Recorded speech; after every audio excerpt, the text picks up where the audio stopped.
Namu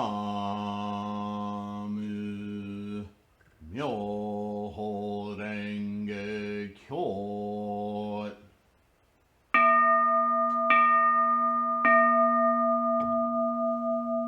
Namu Myoho Renge Kyo.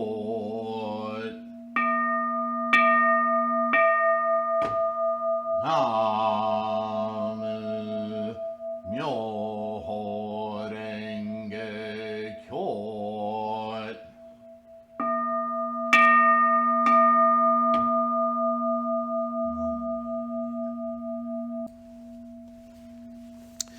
Hello, everyone. Namo Myoho Renge Kyo.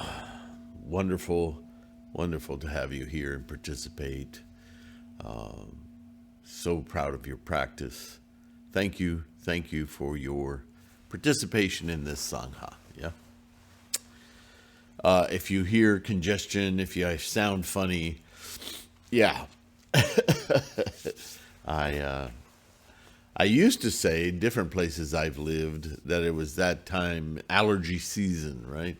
But I think Mississippi has 300 days a year of allergy season. I don't know. Whatever the case, my sinuses love to toy with my... Okay. We're going to continue. Handicapped as I may be as an effective communicator, turning off this computer's warnings of impending doom and disaster, as everything seems to be these days, with the Lankavatara Sutra, and we haven't gotten out of the introduction yet. But the introduction is fascinating, if for no other reason than it gives us quite an insight into the I won't say intentions, but certainly what colors the intentions of this translator's mission in translating his documents of the Lankavatara Sutra. That's not to dismiss them, but it's always helpful to know, if you're looking through a lens, whether it's a camera, binoculars, or a telescope, it's helpful to know what the specific parameters of the lenses are that you're using, right? You wouldn't expect the images from your little 4-inch telescope, although I know you astronomers and cosmologists out there using telescopes at home know that there's a vast difference in quality in lenses and telescopes and so on and so forth. But please, just follow along in generalities here.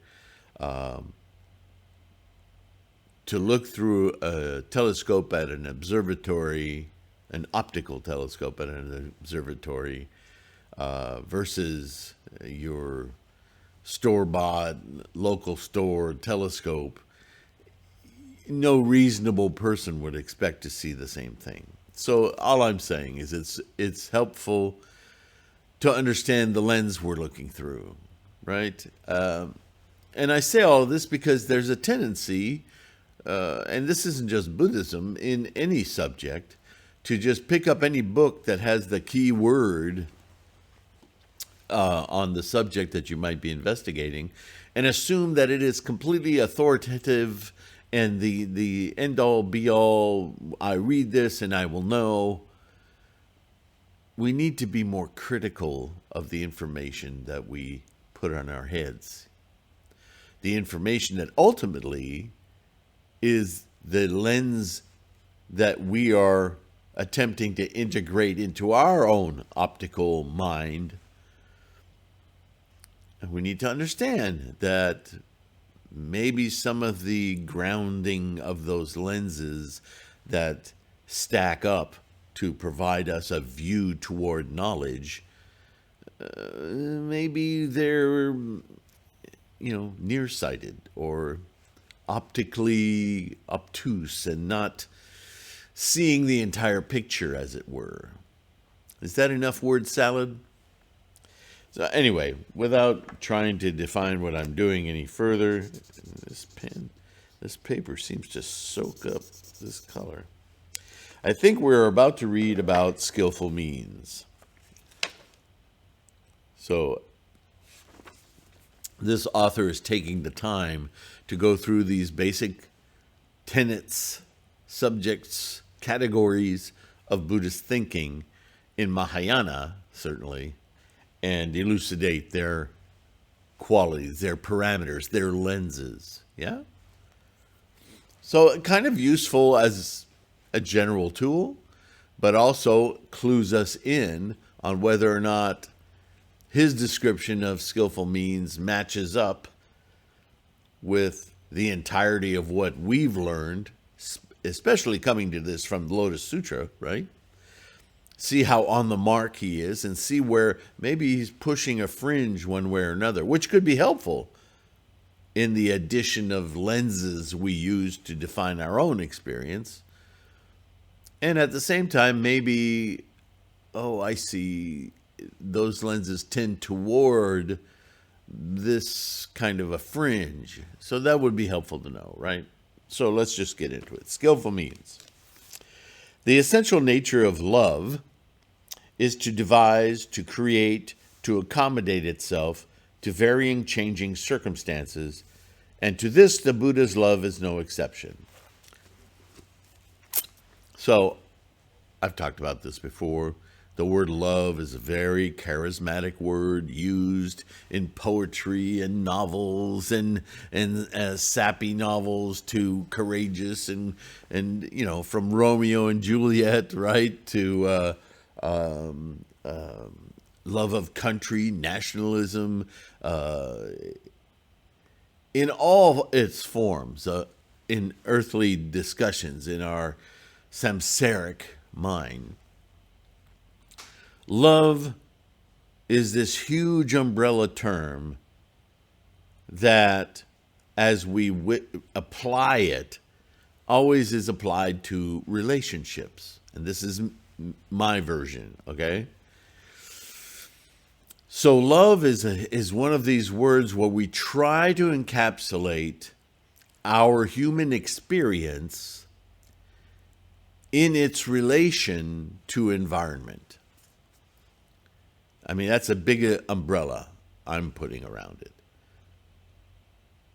And so what I read this to say is that love in all of its forms, and this is important because Buddha love isn't a form, it's formless. So let's identify that mental hurdle first of all. So love, as we speak of it 99.9% of the time, is a samsaric definition of our attachments, our relations, our dualities with other, whether the other is the flag, the woman, the man, the relationship, the intimacy, the finishing of each other's sentences, the attachments. We're qualifying the nature of attachments. And how much or how little love there is some arbitrary measure of opinion, epistemology, so on and so forth. So it makes this word love very broad, but not just broad in its embrace, but broad in its multitudinous little degrees and variations of expression, right? So this is what he's identifying here. He's saying the essential nature of love is to devise, to create, to accommodate itself to varying changes in circumstances. In other words, for instance, in a relationship, your partner, your other, may have behaved in a way you didn't like. Now you have to modify your love? Do I accept that deviation? Do I feel so crushed by it that I actually lose some love? Or am I enamored by a different approach, and that draws me closer with more love? You see how love in samsara is a negotiation, right? And this is what he's describing: to devise, to create, to accommodate. And then he says, to this, the Buddha's love is no exception. Ugh. I'm not sure I like that statement. I mean, we can accept it and go on. But to think of enlightenments, because Buddha is not a person, to think of enlightenments, negotiation, that's just not right. Because Buddha love is unconditioned by its very definition. It has no condition. Its tendency is full acceptance, full engagement. There is no qualifier. That's enlightenment. No qualifiers, no tendencies and conditions. You might say, well, why do we call it love? Because it's hard for us to find a word that encapsulates the depth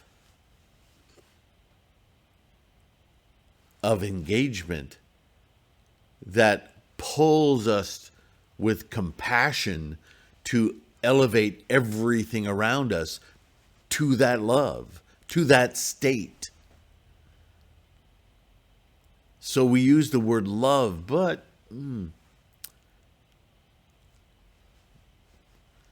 not really a fitting word. Well, a word is a duality.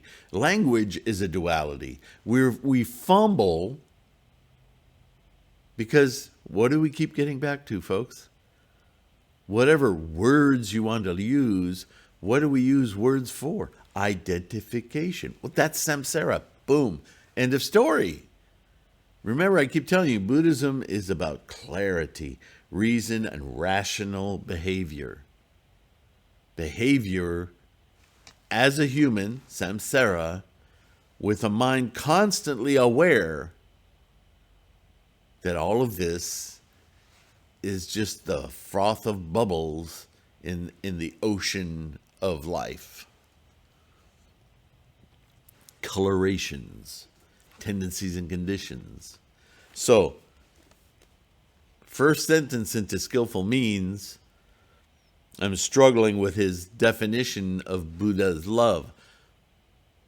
But now let me go back to the title of this section. Skillful means. So what he's actually trying to describe is that in our Bodhi position, as people coursing as Bodhisattvas in the world, aware, as I was just saying, of Buddha-ness, it is our Bodhi that is carrying out this compassionate seesaw of devising, creating, and accommodating our behavior to inspire, to assist, to move others toward Bodhi, toward Buddha-ness. So here's that wishy-washy line, right? Buddha-ness being the Dharma, enlightened, unconditioned, itself cannot adopt a conditioned position in samsara in order to communicate. It is,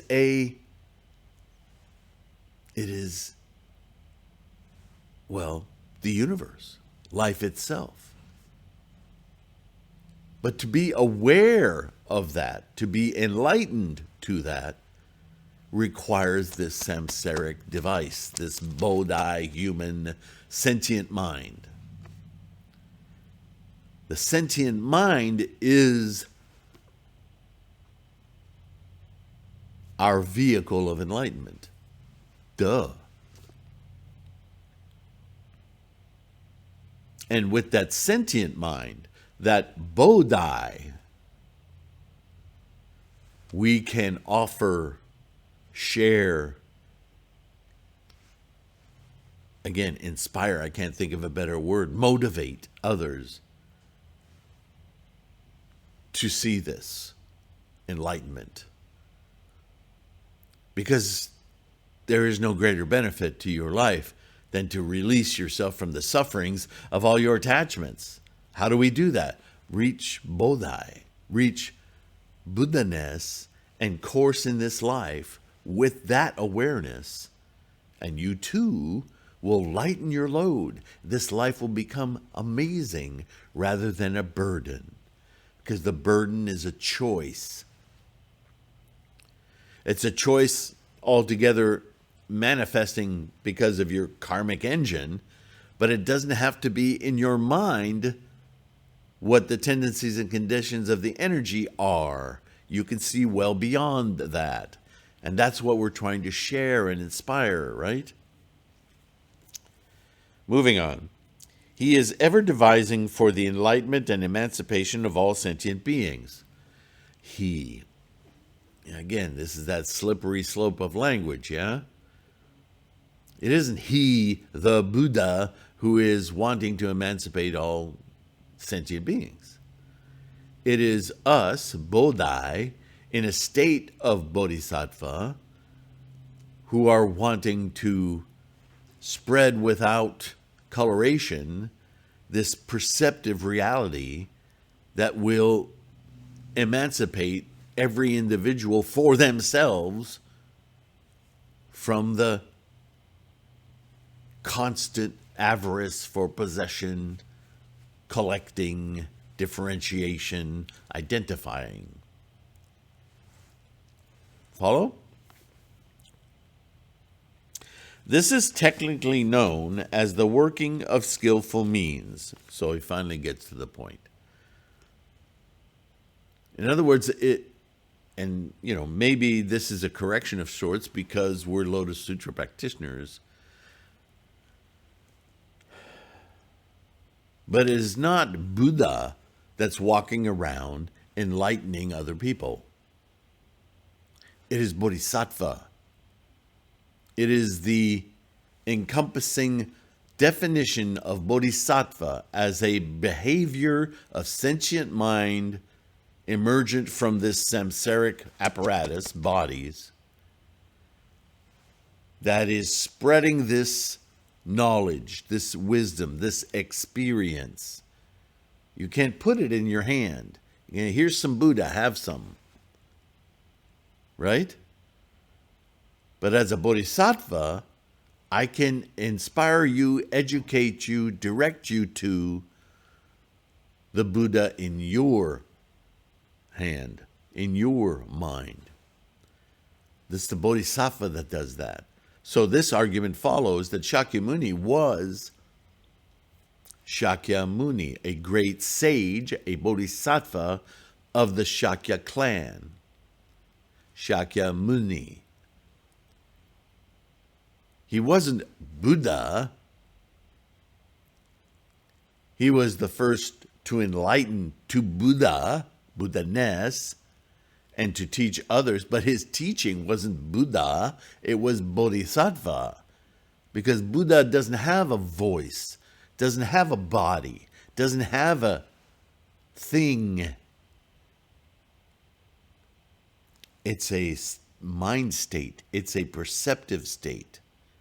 That's why all of us already have it and can immediately invoke it, because it doesn't belong elsewhere. It's happening now.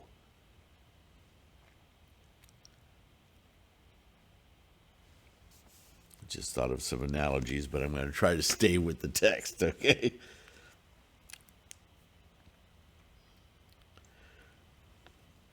Skillful means, he uses an Indian word here, upaya kausalya. Upaya of that word is the outcome of prajna and karuna, which he talked about earlier. Prajna being the perfection of wisdom or wisdom, and karuna being the heart, the emotive, the heart often used in, especially in Asian thinking, but also in Western thinking. Although Westerners are more physically oriented to everything, heart immediately becomes a muscle and a pump and all of those things. But heart in this usage is about intent, inclusion, right? The heart-mind connection even is talked about in martial arts or qigong, the fact that we move energy through our bodies with a volition, a will toward, tai chi, right, is the mind and heart, the mind and body. The heart stands in for behavior, beingness, but never without a mind. And the mind can't actuate its motives without the body. So mind, body, sentience, and heart, there's a unity there that we're always talking about in Buddhism. And it comes largely through this ancient philosophical connection of body-mind, yeah? When love worries itself over the destiny of the ignorant, wisdom, so to speak, weaves a net of skillful means whereby to catch them up from the depths of the ocean called birth, death, or samsara. By upaya, thus, the oneness of reality wherein the Buddha's enlightened mind abides transforms itself into the manifoldness of particular existences. Once again, all of those words really talking about Bodhisattva, the enlightened Dharma, Buddha state of the engine of life, the universe, has to traverse or transcend, traverse may be a better word, from that all-knowing being engine of formations into this vessel, this apparatus with a sentient mind aware of it, in order to communicate and share and inspire other sentient minds toward this knowledge, toward this knowing. Body, mind, mind, heart. So here we're defining again the nature of compassion, love, right? And we read it in Gangyo all the time. And every day I think to myself, how can I bring all sentient minds to this awareness, to this awakening, right? It's that, we've talked about this before. It's in our recitation. And it's in the first person. It's a brilliant teaching tool of Shakyamuni's. So the Buddha's enlightened mind abides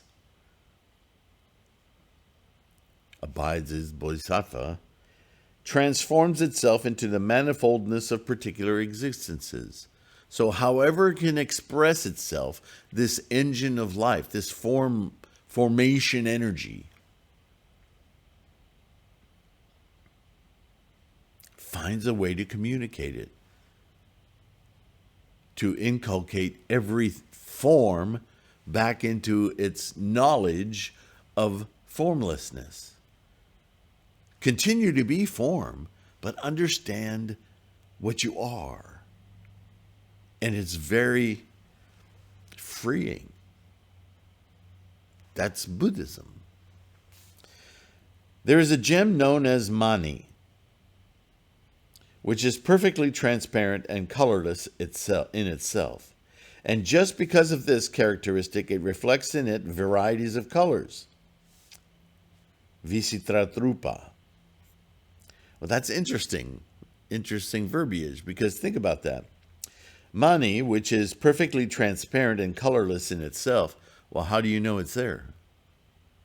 If something is truly colorlessness, then it has no form.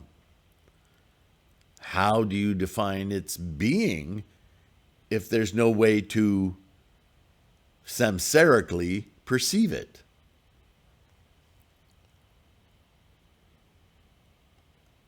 And just because of this characteristic, it reflects in it varieties of colors.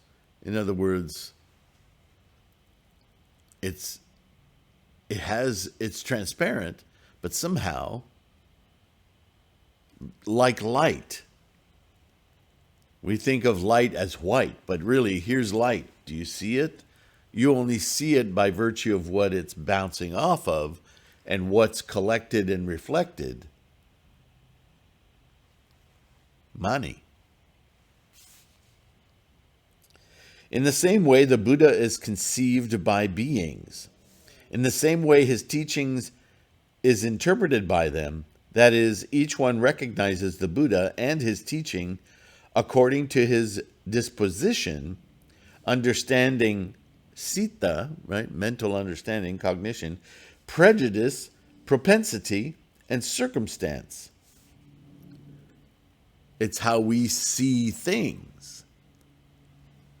Again, the Buddha treats his fellow beings as an expert physician treats his patients suffering from various forms of illness.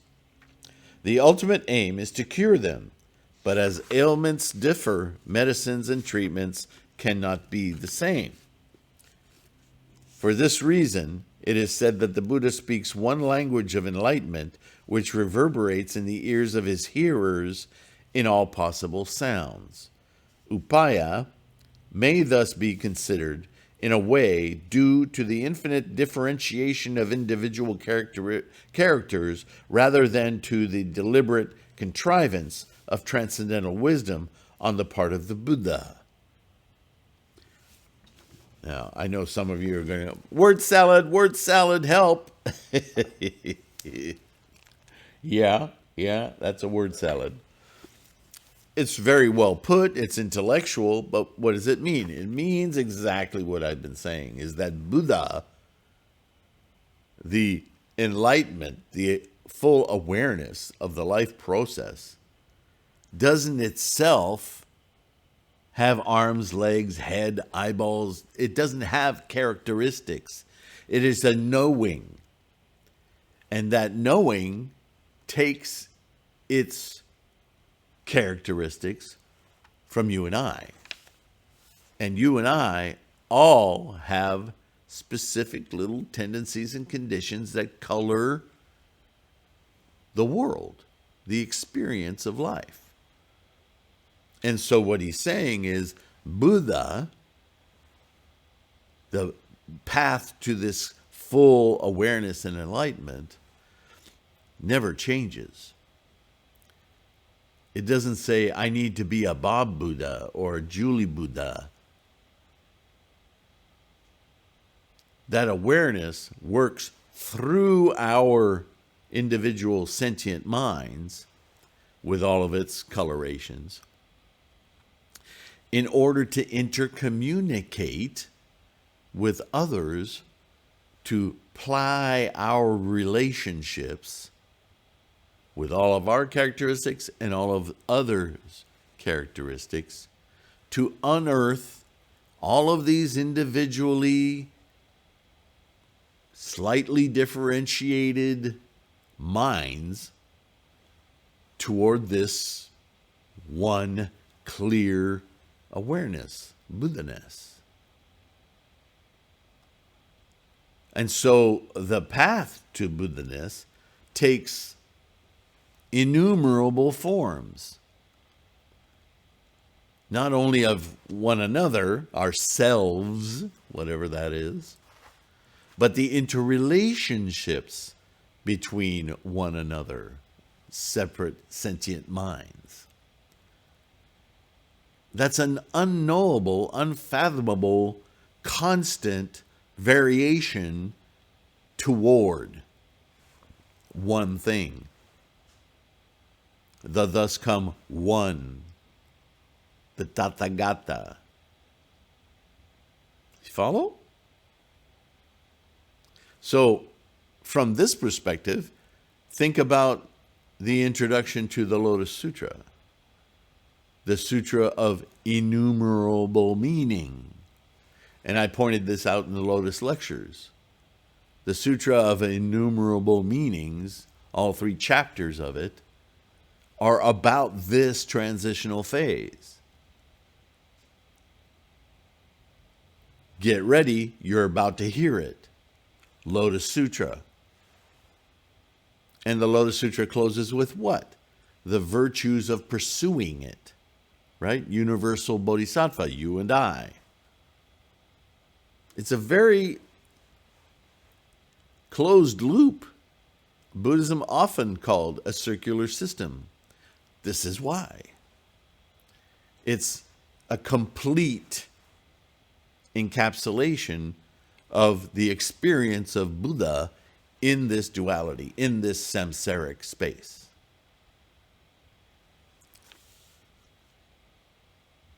So, now and that's the end of his definition for skillful means. This very act of bodhisattva is what leads to Buddha-ness, not only for ourselves, but to manufacture or to realize, full and perfect enlightenment, which are words we keep reading in different definitions of practice, must include, has to include, cannot exist without bodhisattva behavior, because that is what illuminates. Because it points out the areas of human experience that we ourselves as individual sentient minds are lacking in order to conceive of the largesse of Buddha-ness, not just an egocentric Buddha-ness.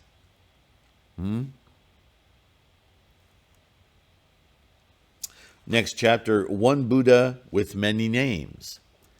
That chapter heading excites me because this is something that I've repeated often about words like emanations of Buddha. What does that mean? Like they're radiating light? No, it's about bodhisattva imagination reinterpreting that Buddha-ness in the various innumerable ways to bring other sentient minds into understanding, building wisdom, prajna. So let's see what he has to say about this. This is the Mahayana again, right? All the Buddhas are of one essence. They are the same as far as their inner enlightenment, their dharmakaya, and their being furnished with the 32 major and the 8 minor marks of excellence are concerned.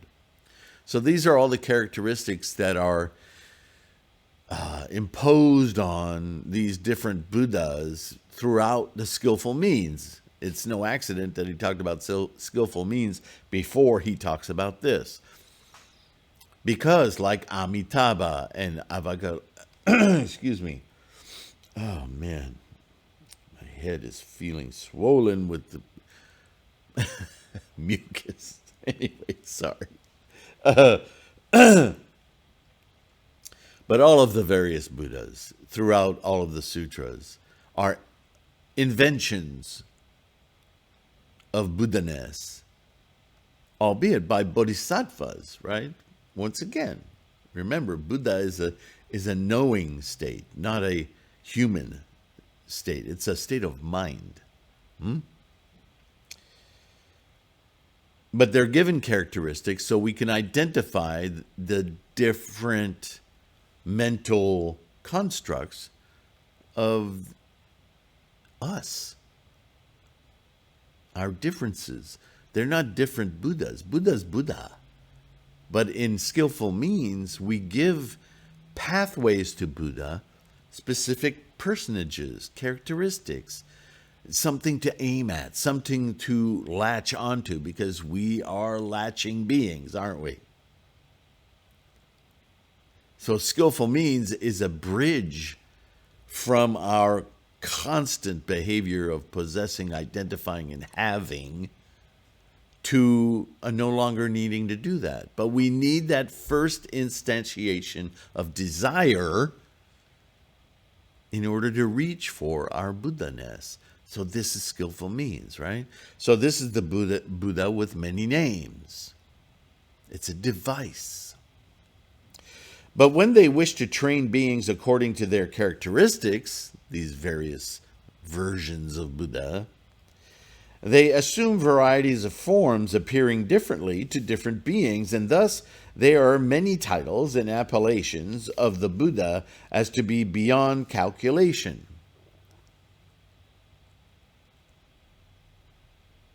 So even though you might call it Buddha of, what was the one we did recently on the aromas, the smells, the fully adorned Buddha, whatever name Buddha you want to give, as you study toward perceiving that Buddha, it shifts. It's constantly shifting because it shifts in the expression of your wisdom until you finally drop the whole pretense of different Buddhas and understand Buddha's Buddha. But that will be your awakening, your enlightenment. By the time you get there, you'll have no use for these personages. You will see them for what they are, tools. One noteworthy fact about this: the Buddha's assuming so many names is that he is not only known in various personal names, but also given a number of abstract titles such as no birth, emptiness, suchness, reality, nirvana, eternity, sameness, trueness, cessation, etc. Because all of those words are pointing to an aspect of being that is money. It has no characteristics. It has no colors. It has no appearance. It's an awakening, a paradigm, right?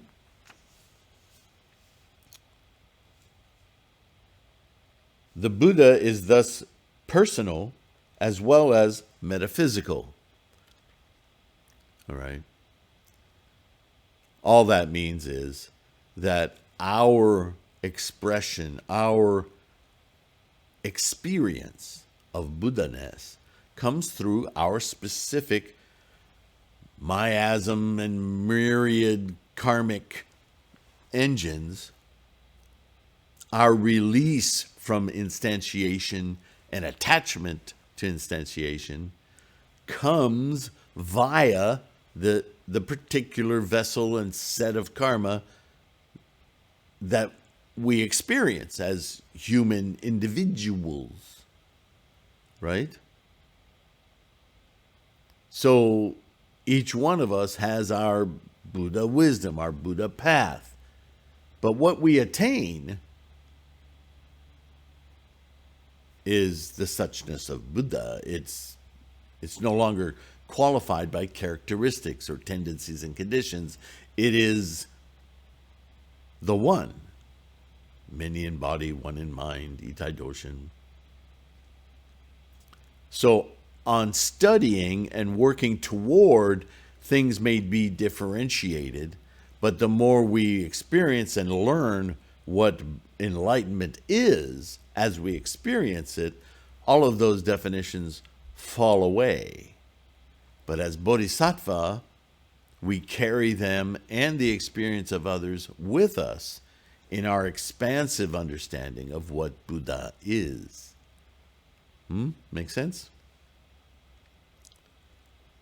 The Lanka, which is the subject of this sutra, The Lanka here does not forget to add that though the Buddha is known by so many different names, he, or it, is thereby neither fattened nor emaciated, as he is like the moon in water, neither immersed nor emerging. This simile is generally regarded as best describing the relation of unity and multiplicity of one absolute reality and this world of names and forms.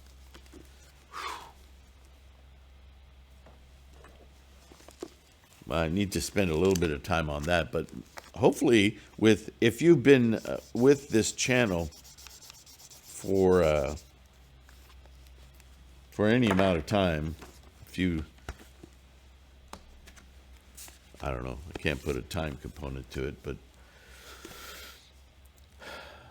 you should already be aware that this statement,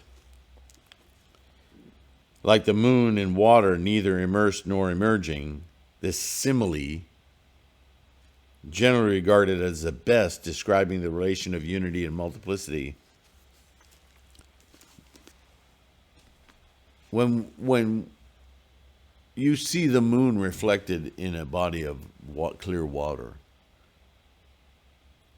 you know that the moon you see in the water, though it may capture your attention, is not the moon itself. And so this analogy can be used in many, many ways. Simile. It's an analogy in that as a bodhisattva, as a person who's trained their mind constantly to see the full picture, to understand the full implications of life in every single moment, we can appreciate the glory of the moon, the beautiful moon, even though we also know we are looking at the reflection of it on a lake. In fact, it may be that the magnification on the lake, which is so much closer physically to us, feels more intimate than to look up in the sky at that moon so many thousands of miles away. The idea here is that as bodhisattvas, we can see the moon in everyone and ourselves. We're all like lakes reflecting the moon, or Buddha-ness. And some of us may not be as clear as others, but it's there. The moon itself, we know, is there. Any way it can be reflected in a lake full of reeds or ripples or whatever, we see it reflected in the minds of those all around us, of the universe. We see the great life engine of the universe in its galaxies and planets and stars and asteroids. Same thing. It's the same formula.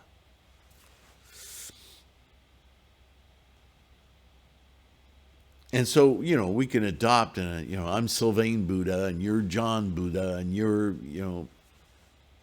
on and on and on. But what are we actually saying? We're saying that we can see and experience Buddha-ness in all of our minds. It's just that our particular lenses that we're honing are particular to us. And getting to Buddha is Buddha wisdom. It's our path. It's our, destroying our obstacles, our attachments that obfuscate Buddha from us, right? You want to get to Buddha? You need to clear your attachments. You need to convert those attachments into lenses, abilities to see beyond, understand their construction only to understand how to get around them. You don't obliterate them. I like this camera. I like this equipment. I like talking to you.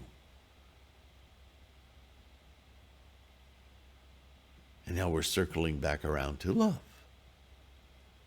Because the only value for this camera and this computer and this dialogue and these words is to communicate Buddha-ness to you, and you to communicate Buddha-ness back to me. We unify in our pursuit of Buddha-ness. All right. That's all I've got to blah, blah, blah about today. That's far enough. We'll continue with the next one, maybe this afternoon, but probably tomorrow. At any rate, it will be up on this channel. It will be up on Patreon. It will also be transferred into an audio podcast, which you can get at the Buddhahood Podcast, wherever you get your podcasts. Don't forget, lots of free information on threefoldlotus.com. Many books. I haven't written one in a long time, but there are some collections of data as well as my own writings available on Lulu. What am I forgetting? Oh, yeah. Make sure you have a mandala. Namo Myo Renge Kyo. Thank you. Thank you for subscribing. That really helps this channel, for liking these videos. If you don't, let me know. Write a comment. Let me know what I missed, what I tripped up over. Give me an opportunity to correct myself. Or just to help with words, your words, so I can know how you're constructing your ideas. Maybe you're right. Maybe you're more right than I am. Or maybe you seized on some words and they're misleading you. That's what the Sangha is for. Let's communicate. Let's chew this apart until we all understand clearly our objective. Yeah. Deeply, deeply appreciate you for doing that. You know, and I've received a lot of emails just direct to me, not in the comments, because we're not always that open to want to declare our question so that everyone can read it or see it, right? So I understand that. Keep it private. Just send it to me directly, tlksylvain@gmail.com, yeah? What's important is that we all maintain our practice, that we deepen our confidence. That deepens our conviction. That deepens our experience. Namo Myo Renge Kyo. All right. I'll let you go. Thank you. And I'll see you in the next one, okay? Bye for now.